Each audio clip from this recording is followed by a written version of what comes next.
If you use a wheelchair, does managing your bladder ever feel like this constant, exhausting battle for control? For so many folks with a spinal cord injury or spina bifida, it really does. So, in this explainer, we're going to dive into some advanced surgical options that, well, they're not just about managing a condition. They're about truly reclaiming your independence and completely transforming your quality of life. All right, here's our game plan. We'll start with the daily struggle, because we got to acknowledge that first. Then we'll get into the why, what's actually happening when a bladder fails. We'll look at the limits of standard care, and then we get to the good stuff, a powerful surgical path to independence and what that freedom really truly feels like.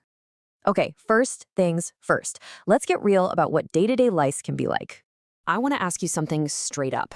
Does it feel like your bladder is the one calling all the shots? Like your whole schedule is dictated by bathroom trips? Are you constantly worried about leaks and just dealing with all the anxiety that comes with that? If you're nodding along, I want you to know you're not alone in this, and that frustration is 100% valid. So the official term for this is a neurogenic bladder, and really all that means is there's a breakdown in communication. The wires, the nerves that are supposed to carry signals between your brain and your bladder, they've been disrupted. And because of that, the bladder just doesn't store or empty urine the way it's supposed to, which, as you know, leads to a whole cascade of problems. To really get a handle on what's going on inside, let's use a really simple but super powerful analogy. It makes the whole thing just click. This right here, this explains everything. On the left, you've got a healthy bladder. Think of it like a soft, stretchy balloon. It expands super easily and stores urine at a nice, safe, low pressure.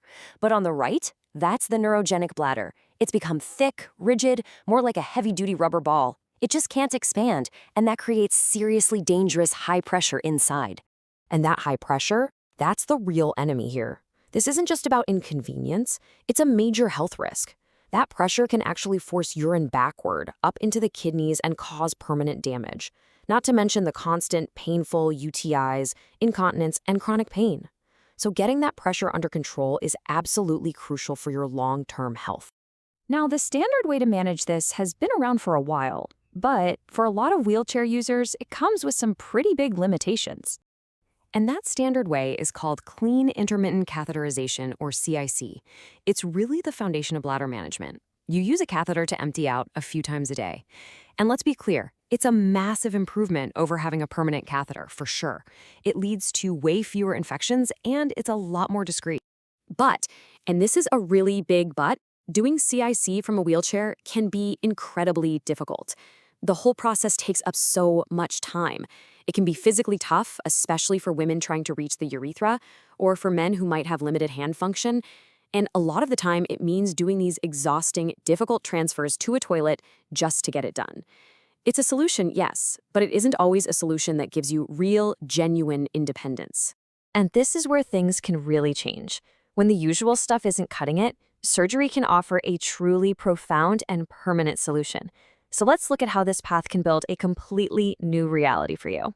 The surgical approach is actually kind of brilliant because it attacks both of the core problems head-on. Problem number 1, storing urine safely, and problem number 2, emptying the bladder easily. It's a complete 2-for-1 fix. So first up, let's tackle storage. There's a procedure called bladder augmentation. It uses a small piece of your own intestine to make the bladder bigger. Essentially, it transforms that stiff, high-pressure rubber ball into a large, flexible, low-pressure reservoir. You could almost call it a yoga bladder. So what does that actually mean for your day? It means this: 4 to 5 hours. Just think about that for a second. 4 to 5 hours of pure freedom. 4 to 5 hours where you can just live your life without even thinking about your bladder, knowing your kidneys are totally safe. That number, that's life-changing. Okay, so that's storage solved. Now, what about emptying? The Mitrofanoff procedure is just this incredibly elegant solution. It creates a tiny, leak-proof channel from your bladder right to the surface of your skin, and it's usually hidden right there in your belly button.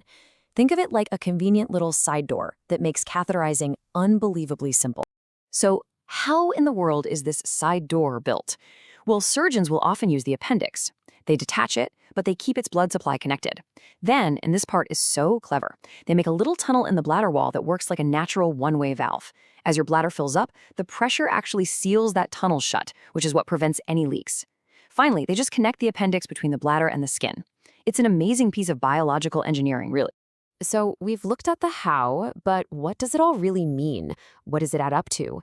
Let's talk about what life actually looks and feels like after these procedures.